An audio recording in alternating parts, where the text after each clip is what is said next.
Assalamualaikum warahmatullahi wabarakatuh.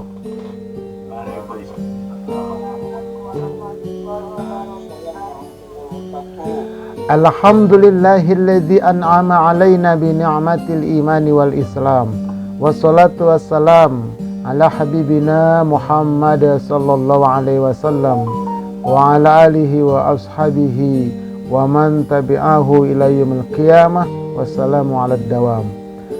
Pertama dan paling utama, tiada kata yang pantas untuk kita ungkapkan kecuali puji dan syukur kehadirat Allah Subhanahu wa taala dengan melafazkan kalimat hamdalah alhamdulillahi rabbil alamin. Salawat dan salam semoga Allah sampaikan ke haribaan uswatun hasanah kita, Nabi kita Muhammad sallallahu alaihi wasallam.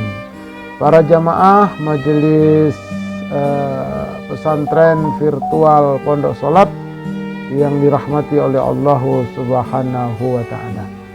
Kita kembali ya ngaji kita setiap Sabtu malam Ahad jam 8 sampai setengah 10 lewat Zoom ya, tentang sholat, seluk-beluk sholat ditinjau dari semua sisi. Nah, malam hari ini kita sudah sampai tingkat pemantapan 1, udah hampir setahun ya.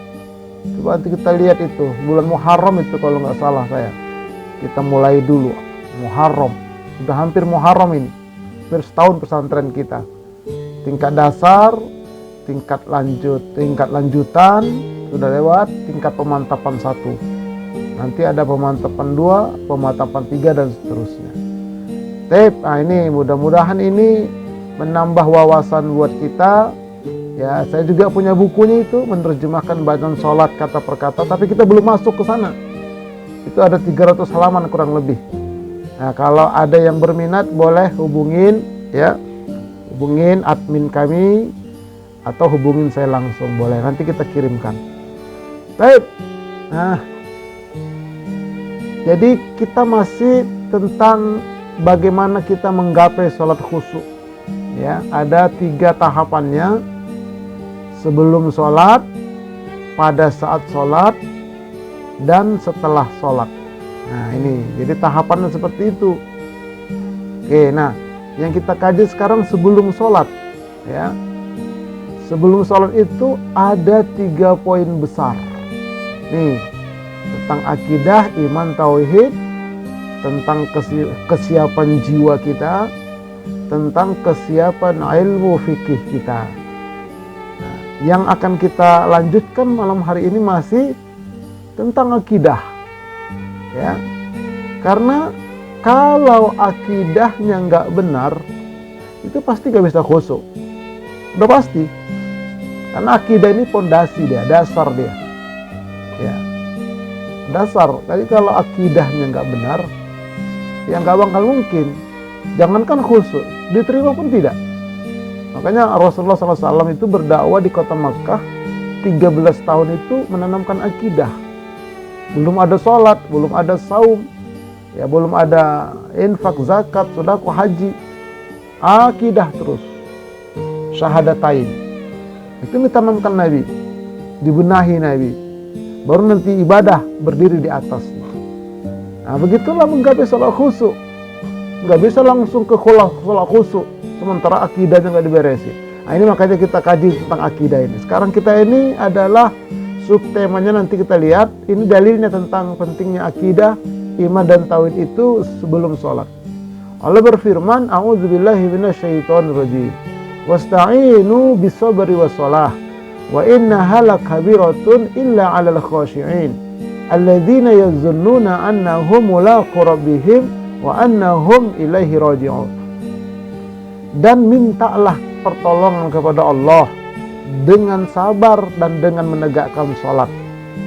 Dan sesungguhnya yang demikian itu sungguh berat kecuali bagi orang-orang yang khusyuk, yaitu orang-orang yang meyakini bahwa mereka akan menemui Tuhannya dan bahwa mereka akan kembali kepadanya. Jadi kalau keyakinannya sudah seperti itu, baru dapat khusyuk.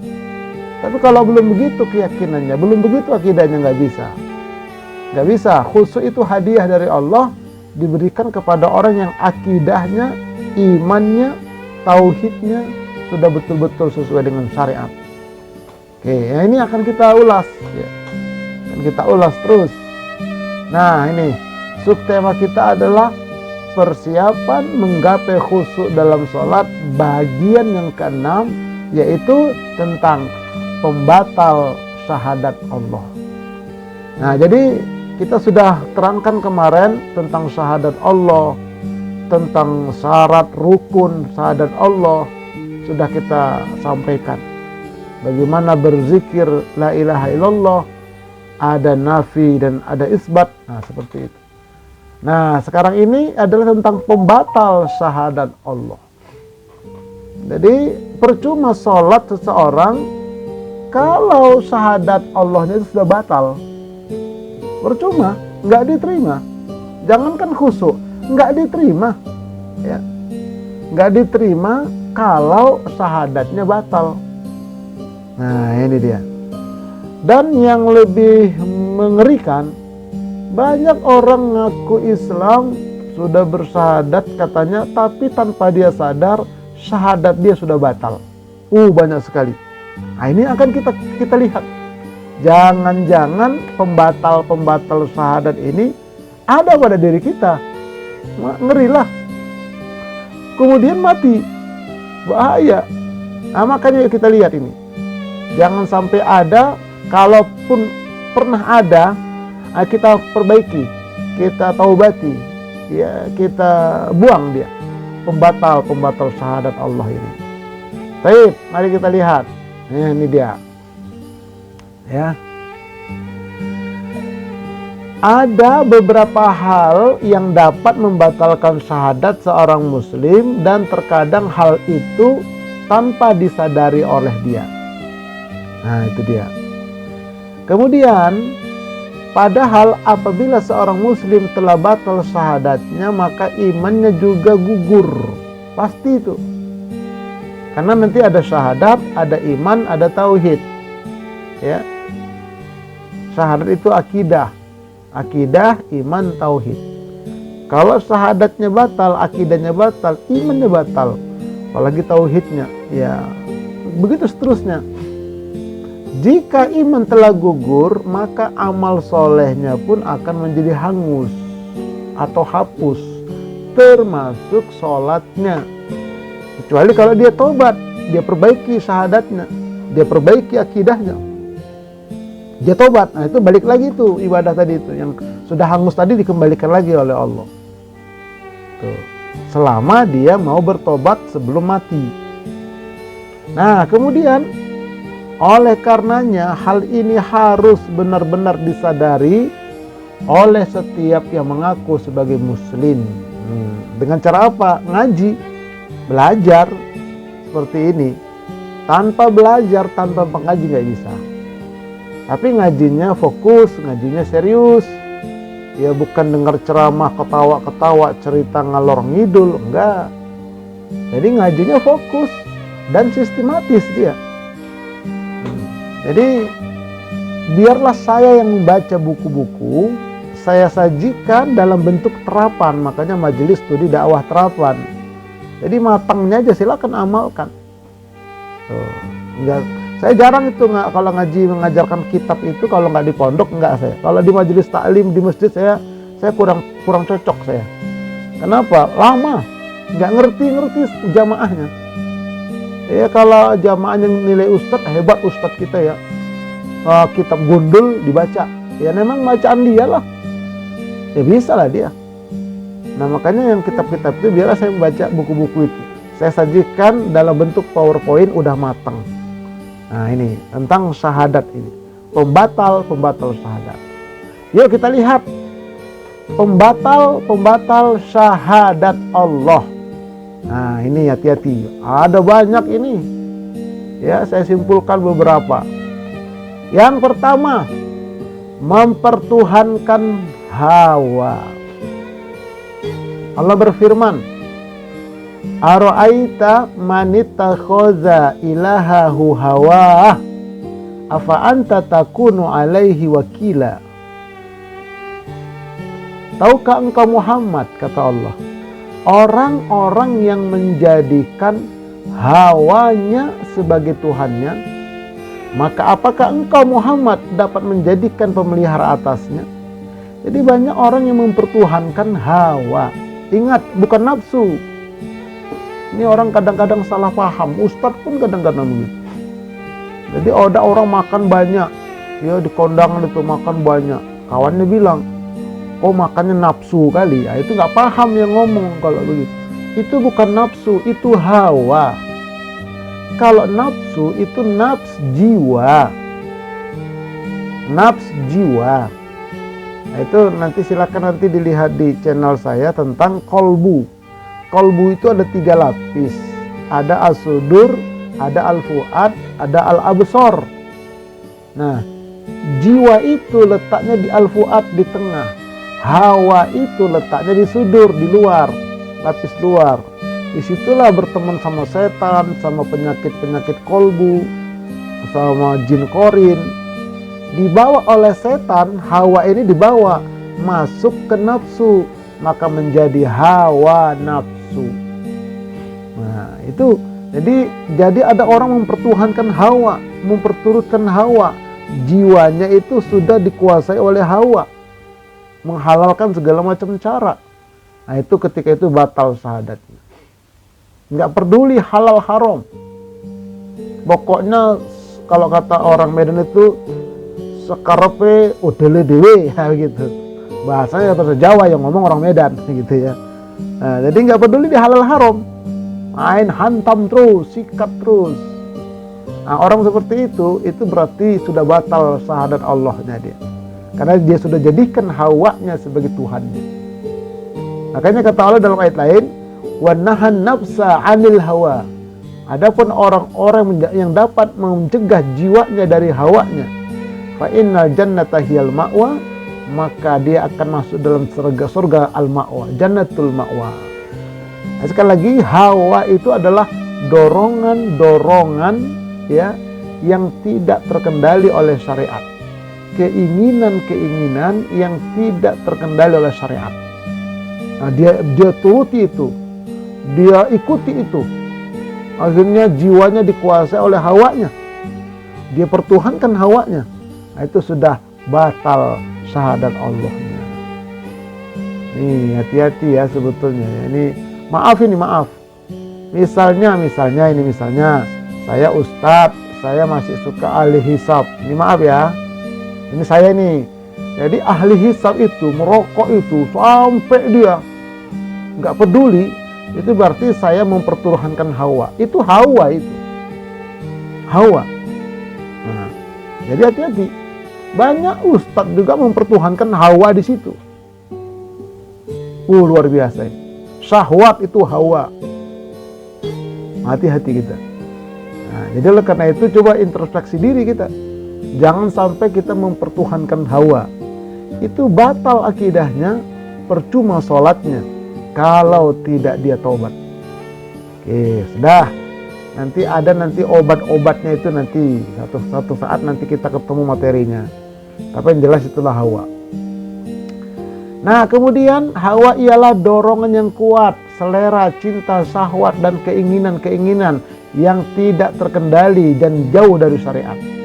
Nah, sedangkan nafsu adalah jiwa, diri, karakter, mental, sikap, sifat, tabiat, nyawa, diri, rasa, kepribadian. Rasa itu feeling ya, yang sedang bicara dalam kolbu masing-masing dan yang akan mengalami sakaratul maut. Itulah nafs. Kullu nafsin za'iqatul maut. Setiap yang bernyawa, setiap yang berjiwa pasti akan mengalami sakaratul mautnya. Jadi hawa dibawa oleh setan, nempel ke nafsu, menjadi hawa nafsu. Oke, jadi hati-hati jangan sampai jiwa kita dikuasai oleh hawa. Berarti dia sudah mempertuhankan hawa. Baik. Nah, yang kedua, membatal syahadat Allah, mempertuhankan berhala. Ini ayatnya, kita lihat terjemahannya. Dan bacakanlah kepada mereka, wahai Muhammad, tentang kisah Nabi Ibrahim. Ketika ia berkata kepada bapaknya dan kepada kaumnya, apakah yang kamu sembah? Mereka menjawab, kami menyembah berhala-berhala dan kami senantiasa tekun menyembahnya.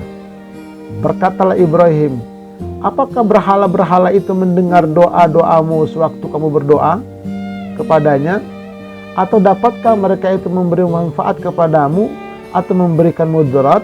Mereka menjawab, bukan karena itu kami menyembah. Sebenarnya kami mendapati nenek moyang kami berbuat demikian. Nah, ini sejarah Nabi Ibrahim ketika mendakwahi kaumnya, ketika mendakwai bapaknya yang mana mereka menyembah berhala. Kenapa kalian menyembah berhala? Apa berhala itu bisa menolong kalian, mencelakakan kalian? Oh enggak. Kami dapatin nenek moyang kami begitu, kami pun ikut. Nah, itulah yang terjadi sampai sekarang. Nah, berhala dalam bentuk sekarang itu apa, Ustaz? Nih, berhala dalam bentuk sekarang ini adalah harta, tahta, dan backing. Tuh. Jadi kalau dia mempertuhankan harta, sangat mencintai harta, menghalalkan segala macam cara mendapatkan harta, sayang sekali sama harta, nah itu sudah mempertuhankan berhala harta. Begitu. Nih, ini contoh nih. Kita punya mobil baru atau motor baru. Kita parkir nih. Tiba-tiba motor kita itu keserempet sama kawan di parkiran. Marahnya luar biasa. Siapa ini yang sudah menyerempet motor saya? Apa nggak tahu dia ini belum lunas, tahu begitu? Kenapa? Karena motor itu sudah lengket di jiwanya. Sudah sangat hubbud dunia, kata Nabi. Hubbud dunia, sangat mencintai dunia, wa karahiyatul maut, dan takut mati. Makanya kata Imam Syafi'i, letakkan harta itu di tanganmu, jangan di jiwamu. Tapi letakkan Allah, letakkan akhirat di jiwamu. Nah itu, supaya selamat. Jangan taruh harta itu dalam jiwa, tapi dalam tangan taruh, bisa dilepas. Kalau ditaruh dalam jiwa, dalam kolbu, nah itu nanti dia mempertuhankan berhala lah harta. Begitupun tahta, harta, jabatan. Lagi menjabat luar biasa dia. Apapun jabatannya lah. Begitu pensiun, takutnya luar biasa. Sedihnya luar biasa. Kecewanya luar biasa. Itu sudah mempertuhankan berhala tahta. Begitupun backing. Dia punya backing jenderal. Begitu jenderalnya pensiun, udah ciut dia, takut dia. Nah, berarti udah syirik itu orang. Batal udah sadar Allahnya. Tanpa dia sadari. Sampai begitulah berakidah itu. Jadi nggak main-main, nggak boleh asal-asalan kita. Harus betul-betul kita. Jangan sampai mempertuhankan berhala harta, berhala tahta, berhala backing. Oke, hati-hati. Coba sadar-sadari, nanti kita diskusikan. Yang ketiga, mempertuhankan jin. Wa annahu kana rijalun minal insi ya'udzuna birijalin minal jin fazaduhum rohaqo. Artinya, dan bahwasanya ada beberapa orang laki-laki di antara manusia meminta perlindungan kepada beberapa orang laki-laki di antara jin. Maka jin-jin itu menambah bagi mereka dosa dan kesalahan, bahkan sampai kepada kesyirikan, karena sudah mempersekutukan Allah. Nah, ini jin ini apa nih Ustaz? Maksudnya adalah khodam. Jadi mereka meminta pertolongan kepada jin, bekerja sama jin. Ini hati-hati, ada 5 macam jin. Ini kita lihat. 5 kelompok jin. 1, namanya jin korin. Nih, setiap manusia lahir Allah berikan jin korin, jin pendamping. Dan dalam kolbu kita itu ada jin korin, ada nafs, jiwa, ada ruh. 3. Terus silakan nanti lihat di channel saya. Ya, Ustadz Arifin Purba Official tentang lapisan-lapisan kolbu. Nih, Nabi pernah ditanya, apakah engkau juga punya ya Rasulullah? Aku juga punya jin korin, tapi sudah diislamkan oleh Allah. Tidak menyuruh aku kecuali yang baik. Nah, bahkan disebutkan jin korinnya Nabi itu namanya Al-Jabbar. Oke, kalau kamu bagaimana ya Rasul? Tergantung jiwa kalian. Kalau jiwa kalian bagus, maka jin korin kalian pun bagus. Itulah apabila orang-orang itu mati, yang gentayangan itu adalah jin korinnya di atas kuburan. Nah, orang Medan bilang hantunya. Itulah yang kesurupan-kesurupan itu. Jadi kesurupan bukan oleh rohnya, tapi oleh korin. Oleh korin ya. Dan korin ini sebagian ditangkapin oleh dukun jadikan ilmu santet. Kalau jiwa kita kemana Ustadz? Ada dua. Ada yang ke alam barzah, namanya si jin di bawah kuburan, jasadnya di kuburan 1 meter 2 meter. Nah, kalau si jin di bawah kuburan, semakin jelek jiwanya, semakin dalam barzahnya si jinnya. Kalau jiwanya bagus, dibawa ke atas, ke iliyin, sedikit yang ke iliyin, dan itu selamat, roji'un dia. Nah, yang gentayangan itu jin korin, yang bisa kesurupan ke orang-orang. Jin korin orang yang mati itu. Oke, yang kedua ada namanya jin tempelan. Ini jin tempelan ini kalau ada orang buang air kecil di bawah pohon seenaknya aja, tiba-tiba dia kesambat. Itu ada jin. Ya, orang ini nggak punya sopan santun dia. Siapa tahu itu jin lagi musyawarah, lagi rapat dia. Rapat RT, rapat RW, tiba-tiba dia main buang kecing aja situ, buang air kecil. Marahlah jinnya. Wah, kesambat itu jin tempelan. Nah, yang ketiga itu jin kiriman. Nah, bukan pakai jen ya. Ini pakai itu santet. Teluh. Apa ada ilmu teluh? Ada. Nafasati fil uqad. Nah, itu dalam surah An-Nas. Di dalam surah An-Nas, surah Al-Falaq itu kan nafasati fil uqad. Meniup-niup pada tali buhul-buhul, simpul-simpul. Ditiup, dikirim. Mengerjakannya haram. Percayanya wajib ada, memang ada itu. Ada lagi namanya jin undangan. Nah, ini bukan pesta ya. Jin undangan ini artinya jin ngelmu.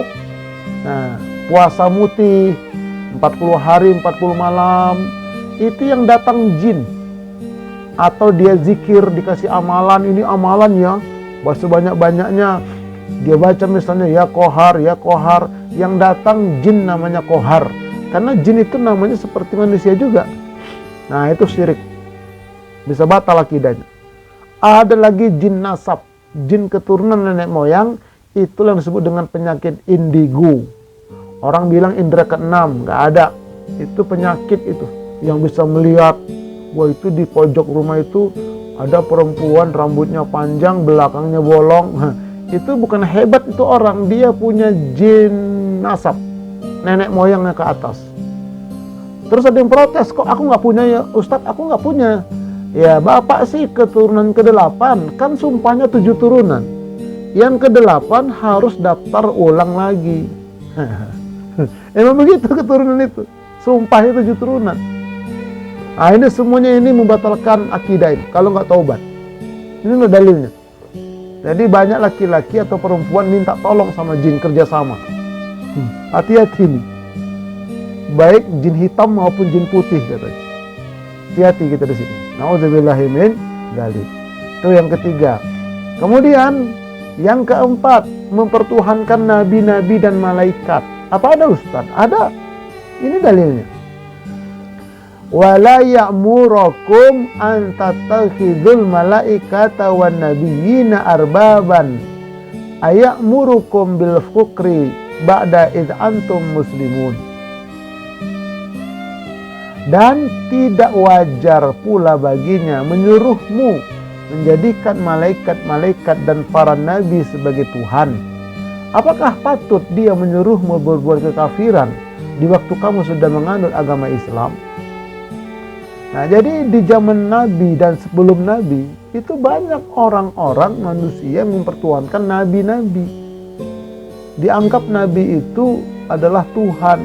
Sampai-sampai itu Nabi Isa itu kan mereka pertuhankan itu. Nah, sampai begitu. Malaikat-malaikat mereka pertuhankan. Makanya Allah menegur jangan sampai seperti itu. Kita pun nggak boleh mempertuhankan Nabi kita Muhammad SAW, nggak boleh. Ya, mengkultuskan Nabi, mengkultuskan malaikat nggak boleh. Makanya ketika Nabi masih hidup dulu, itu para sahabat lagi duduk, Nabi datang, mereka berdiri semua. Kata Nabi, jangan, duduk aja kalian, duduk aja. Jangan kalian samakan aku dengan orang Yahudi. Orang Yahudi, orang Nasrani, begitu mereka mengkultuskan nabi-nabi mereka. Nah, Nabi Muhammad nggak mau, jangan. Para malaikat nggak boleh dikultuskan malaikat, karena malaikat itu nggak bisa disuruh-suruh manusia. Malaikat itu tidak punya hawa, tidak punya keinginan dia. Nah itu. Jadi kalau ada orang katanya ketemu malaikat, itu bohongnya 1000% itu. Jadi malaikat nggak bisa disuruh sama kita manusia biasa.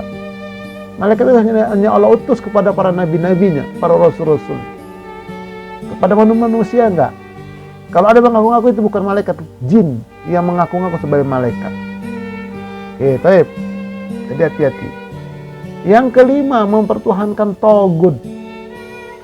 Ini ayatnya. Dan ini terjemahannya.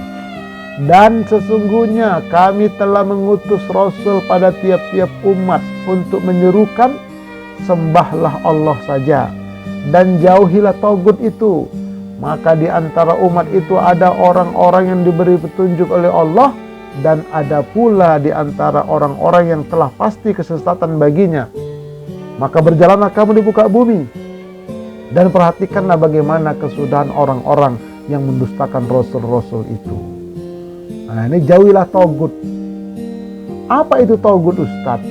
Togut adalah perbuatan buruk yang mengalihkan manusia agar tidak menyembah dan tidak beribadah kepada Allah. Itu Togut. Ya. Perbuatan buruk atau peraturan-peraturan buruk. Tuh. Lalu dia taat betul, takut betul sama peraturan itu, jadi Togut. Ya kayak COVID kemarin.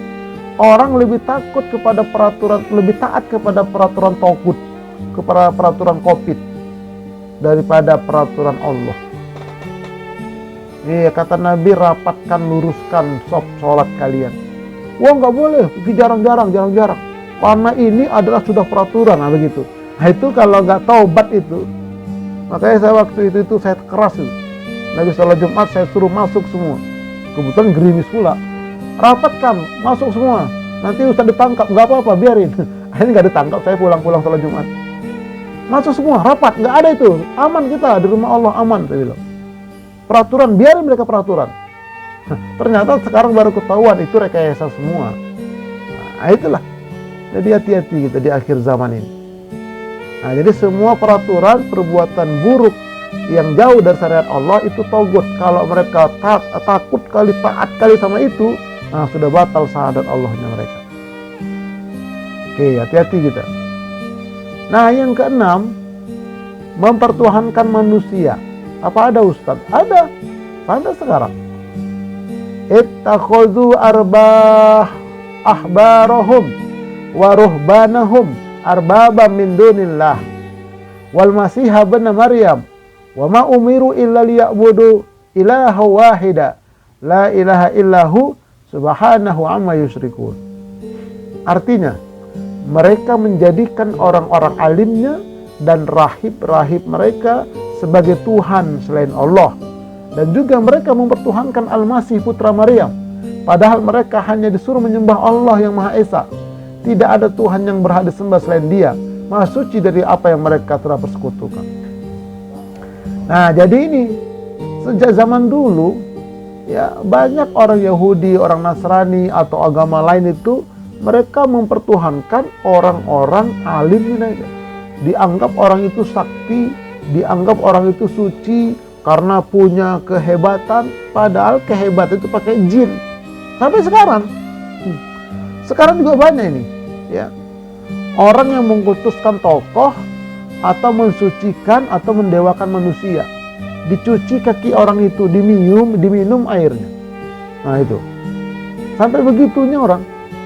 mempertuhankan manusia. Wah, dia ini orang suci, disanjung-sanjung, dibilang wali macam-macam. Maaf, sampai-sampai orang gila pun dibilang wali. Sampai-sampai begitu zaman sekarang ini, disucikan, diagungkan. Itu hati-hati, bisa batal itu akidahnya, syahadatnya batal berdasarkan ayat ini. Nah, jadi nggak boleh kita, ya kalau dia ulama kita hormati sebagai ulama. Ya udah, dia tokoh kita harus sebagai tokoh, nggak boleh kita melebih-lebihkan. Jalan biasa, hormat kita, tutur kata kita jaga, sikap kita jaga, tapi nggak boleh berlebihan. Nah ini ya, na'udzubillah min dzalik. Yang ketujuh, mengadakan perantara dalam menyembah dan meminta kepada Allah, tapi perantaraan kepada yang lain. Nih, wa ya'buduna min dunillahi ma la yadurruhum wa la yanfa'uhum wa yaquluna haula'i syufa'auna 'indallah qul atunabbi'una allaha bima la ya'lamu fis samawati wala fil ard subhanahu wa ta'ala amma yusyrikun. Artinya, dan mereka menyembah selain daripada Allah apa yang tidak dapat mendatangkan kemudaratan kepada mereka dan tidak pula kemanfaatan. Dan mereka berkata, mereka ini adalah pemberi syafaat kepada kami di sisi Allah. Katakanlah, apakah kamu mengabarkan kepada Allah apa yang tidak diketahuinya baik di langit maupun pula di bumi? Maha suci Allah, lagi maha tinggi dari apa yang mereka persekutukan itu. Ini contohnya begini ya. Contohnya begini, ada benda-benda yang dikeramatkan, cincin misalnya atau keris. Nah, kami pakai keris ini cuma perantara, tujuan kami kepada Allah, batal. Atau kuburan, kami di kuburan ini ziarah, ini cuma wasilah, cuma perantara ini. Tapi sebetulnya hakikatnya kami minta kepada Allah, ini cuma perantara. Itulah batalnya di situ. Tipis dia, hati-hati gitu.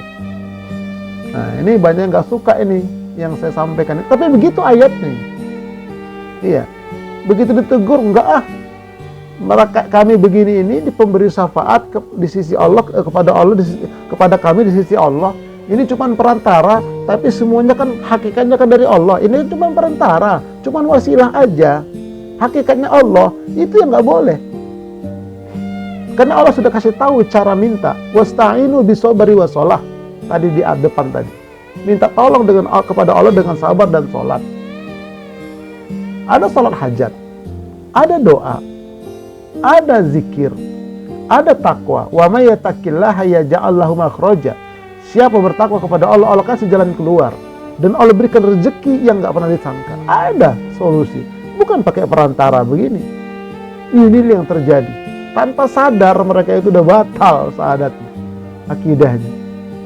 Nah, karena tadi menjadikan kuburan, menjadikan benda-benda keramat, ini semua adalah wasilah, perantara. Hakikatnya adalah dari Allah. Itulah batal lagi. Inilah persis yang Allah nyatakan dalam surah Yunus ayat 18. Tapi jarang disampaikan ini. Karena kalau disampaikan nggak laku mereka. Sepi itu semua, itu praktek-praktek begituan. Ya sampai-sampai datang orang ke kuburan wali, juru kunci. Nanyalah juru kuncinya ini, Bapak datang kemari mau apa? Oh, saya mau minta kaya. Oh Pak, baik Pak, nanti di sini kita doakan. Orang datang minta kaya disuruh doa depan kuburan. Juru kuncinya aja miskin. Kalau memang bisa, kenapa nggak langsung aja dia minta?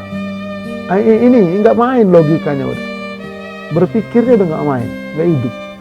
Nah, pakai perantara kata dia. Hati-hati, banyak terjebak di sini, apalagi di akhir zaman. Oke, yang ke-8, meyakini selain hukum Allah lebih sempurna. Nah ini. Apa hukmal jahiliyati yabghuna wa man ahsanu minallahi hukma liqaumi yuqinun? Apakah hukum jahiliyah yang mereka kehendaki dan hukum siapakah yang lebih baik daripada hukum Allah bagi orang-orang yang yakin? Nah, jadi ketika ya ketika dikatakan kepada orang-orang, ayo kita terapkan hukum Allah. Kalau dia mencuri, saksinya jelas, buktinya ada, batasan yang dicuri cukup, potong tangan. Nah, apa kata mereka? Oh, ngapain dipotong tangan? Gak manusiawi lah, udah dipenjara aja, begitu. Kenapa? Lebih manusiawi. Jadi mereka itu menganggap hukum Allah itu hukum yang tidak manusiawi. Hukum manusia itu yang manusiawi. Kalau yakin begitu, batal di akidah dia. Nah, ini hati-hati. Begitupun undang-undang, peraturan yang dibuat oleh manusia. Kita ini kan undang-undang kita, gitu. Jadi mereka nggak mau pakai hukum Allah. Termasuk pun hukum waris. Ini maaf ini, saya punya itu materi waris. Kayaknya kalau ada keluarga, bikin arisan keluarga, nah sekali-sekali temanya itu tentang waris. Saya punya materinya. Nah, kapan-kapan undang saya, kita ngaji tentang ilmu waris. Karena banyak di masyarakat, sebelum mati orang tuanya dikumpulkan anak-anaknya. Anak-anak kumpul yuk. Nah, daripada nanti kalian berantem, kita bagi aja sekarang ya. Dibagi semua. Udah, semua dapat ya. Laki perempuan sama aja. Wah. Nanti kalau bapak mati, ibu mati udah enak, nggak berantem. Karena kalau ilmu waris kan laki-laki 2, perempuan 1. Dibaginya setelah meninggal bapak ibunya atau salah satunya meninggal baru dibagi. Tapi mereka nggak mau ngasih hidup dibagi supaya nggak berantem. Berarti mereka menganggap hukum mereka lebih sempurna daripada hukum warisnya Allah. Batal akidahnya. Banyak, hati-hati aja. Itulah yang terjadi zaman sekarang ini. Nah, tanpa sadar itu. Na'udzubillahi min dzalik. Oke, yang ke-9, membenci salah satu ajaran Allah. Dzalika bi annahum karihu ma anzalallah fa ahbata a'malahum. Yang demikian itu adalah karena sesungguhnya mereka itu benci kepada apa yang diturunkan Allah Al-Quran. Lalu Allah menghapus pahala-pahala amal mereka. Mereka benci sama Quran. Enggak cocok sama kami Quran itu. Masa laki-laki sama perempuan beda warisannya. Nah, dan yang lain-lain mereka enggak cocok. Nah, batal dia akidahnya. Ya, batal akidahnya. Misalnya karena merasa tidak sesuai dengan hasrat dan seleranya, kemudian dia benci. Nah, itu batal dia. Hati-hati lagi. Jadi kalau ada ayat Al-Quran atau hadis Nabi yang nggak cocok sama perasaan kita, nah jangan salahkan Quran dan hadisnya. Introspeksi diri kepada diri kita atau bertanyalah kepada ulama. Jangan sampai tanpa sadar batal syahadatnya, akidah. Na'udzubillah min dzalik. Oke, yang ke-10, mengolok-olok ajaran Islam. Ini juga batal syahadatnya.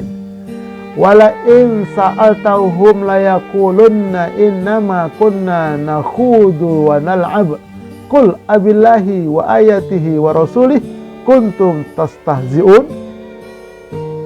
Dan jika kamu tanyakan kepada mereka tentang apa yang mereka lakukan itu, tentulah mereka akan menjawab, sesungguhnya kami hanyalah bersenda gurau dan bermain-main saja. Katakanlah, apakah dengan Allah, dengan ayat-ayatnya, dengan rasul-rasulnya kamu mau mengolok-olok? Nah, itu hati-hati. Nggak boleh mengolok-olok Al-Quran, mengolok-olok hadis, mengolok-olok Nabi. Nggak boleh, batal akidahnya. Contohnya ini, ya. Ada ungkapan begini, jenggot adalah lambang kebodohan. Semakin panjang jenggot seseorang, maka ia semakin bodoh karena kepintarannya ditertarik oleh jenggotnya. Nah itu, bangga dia ngomong begitu, batal akidahnya. Banyak orang memperolok-olok. Ada orang pakai jenggot, dia niatnya mengamal sunnah Nabi, langsung diledek, mbe katanya. Nah diajak-ajak kambing dia katanya. Nah ini hati-hati, nggak boleh memperolok-olok. Kalau kita belum siap pakai jenggot, ya nggak usah pakai jenggot, tapi jangan memperolok-olok ataupun yang lain-lain. Santai aja, hati-hati gitu. Banyak syariat-syariat Allah dan Rasulnya itu yang diolok-olok oleh orang lain. Nah, kita pun kadang-kadang ikut-ikutan tanpa sadar, batal akidah. Tapi kalau kita sadar, kita taubat, Allah ampunkan. Afallahu amma salaf, Allah maafkan yang dulu-dulu, karena memang kita nggak tahu. Baik. Nah, yang ke-11, menorong orang kafir untuk memerangi Islam. Nah, ini sekarang inilah ya di Israel Palestina sana. Nih kita lihat.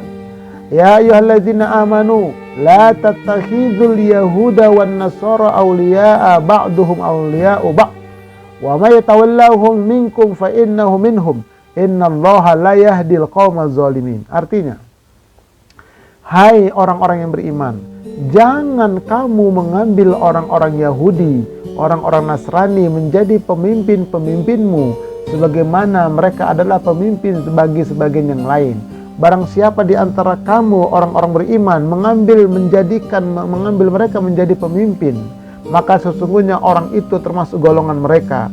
Sesungguhnya Allah tidak memberi petunjuk kepada orang yang zalim. Hati-hati zaman sekarang ini. Nih, belanja produk-produk Zionis, ini juga termasuk pembatal akidah. Ya, yang keuntungannya dari transaksi jual beli tersebut ujung-ujungnya untuk memerangi umat Islam. Nah, makanya kemarin fatwa MUI itu kan sudah banyak itu, ya, produk-produk yang difatwakan itu haram untuk dibelanjai, untuk dibeli. Nah, ini ya, jadi hati-hati kita. Hati-hati kita ya, jangan sampai. Nah, ini. Nah, sampai juga pemilu sebetulnya. Jadi kalau pemilu itu banyak orang batal akidahnya. Karena dia memilih pemimpin di mana pemimpin itu jelas-jelas dia itu bersama-sama dengan orang-orang kafir, memusuhin Islam. Ada jelas ini pemimpin yang Islam, dia diusung oleh ulama-ulama, tapi nggak mau mereka pilih. Apalagi memilihnya itu karena ada duitnya. Udah, sogok menyogok itu neraka katanya. Begitulah keadaan di akhir zaman. Kayaknya hati-hati kita. Karena dakwah saya ini sebetulnya agak keras ya, terlalu benar, terlalu lurus. Ya nggak apa-apa, memang begitulah dakwah. Ya siapa yang mau silakan. Kan kata Allah begitu, yang mau beriman silakan, yang mau kafir silakan. Pilihan, nanti di akhirat ada pertanggungjawaban. Itu aja udah. Oke, nah yang ke-12, berpaling dari ajaran Islam. Waman azlamu mimman dzukira bi ayati rabbih tsumma a'rada anha inna minal mujrimina muntaqimun. Dan siapakah yang lebih zalim daripada orang-orang yang diperingatkan dengan ayat-ayat Tuhannya, kemudian ia berpaling daripadanya? Sesungguhnya kami akan memberikan pembalasan kepada orang yang berdosa. Jadi jelas ini ayat, ini hadis, nggak ada itu. Kau makanlah itu, begitu dia berpaling. Nah, itu batal akidahnya. Kalau nggak taubat ya. Nih, awalnya membela Islam, membela umat Islam, ini penceramah ini, awalnya luar biasa, membela Islam, membela umat Islam, hebat. Namun kemudian karena mendapatkan sesuatu, dapat jabatan, dapat duit, ia pun berbalik memusuhi Islam dan memusuhi umat Islam. Balik arah dia, beda posisi dia. Nah itu banyak itu yang penceramah kayak begitu, atau penceramah atau tokoh. Na'udzubillahi min dzalik. Nah itu tanpa dia sadar batal udah akidah. Yang ke-13 terakhir, melakukan perbuatan sihir. Ini ya. Dan mereka mengikuti apa yang dibaca oleh setan-setan pada masa kerajaan Sulaiman, mantra-mantra. Dan mereka mengatakan bahwa Sulaiman itu mengerjakan sihir. Itu kata mereka. Karena di bawah kursi Nabi Sulaiman itu banyak sihir-sihir. Ditangkap oleh Sulaiman, dikumpulin, gak boleh lagi dibaca, taruh di bawah bangkunya, didudukin sama Nabi Sulaiman. Begitu Nabi Sulaiman meninggal, kata mereka, Sulaiman itu punya ilmu sihir. Bukan. Padahal Sulaiman tidak kafir, tidak mengerjakan sihir. Hanya setan-setan itu yang kafir mengerjakan sihir. Mereka mengerjakan sihir kepada manusia dan apa yang diturunkan kepada dua orang malaikat di negeri Babil, dan yaitu Harut dan Marut. Sedangkan keduanya tidak mengajarkan sesuatu kepada seorang pun sebelum mengatakan, sesungguhnya kami hanya cobaan bagimu, sebab itu janganlah kamu kafir. Maka mereka mempelajari dari kedua malaikat itu apa yang dengan sihir itu. Mereka dapat menceraikan antara seorang suami dan seorang istri. Dan mereka itu ahli sihir, tidak memberi mudarat dengan sihirnya kepada seorang pun kecuali dengan izin Allah. Dan mereka mempelajari sesuatu yang memberi mudarat kepadanya dan tidak memberi manfaat. Demi sesungguhnya mereka telah meyakini bahwa barang siapa yang menukarnya kitab Allah dengan sihir itu, tidaklah ada baginya keuntungan di akhirat, dan amat jahatlah perbuatan mereka menjual dirinya dengan sihir atau mereka mengetahui. Nah, kalau mereka mengetahui. Nah, jadi ini sihir. Ya, sihir. Kesyirikan. Mantra-mantra yang isinya itu adalah sihir.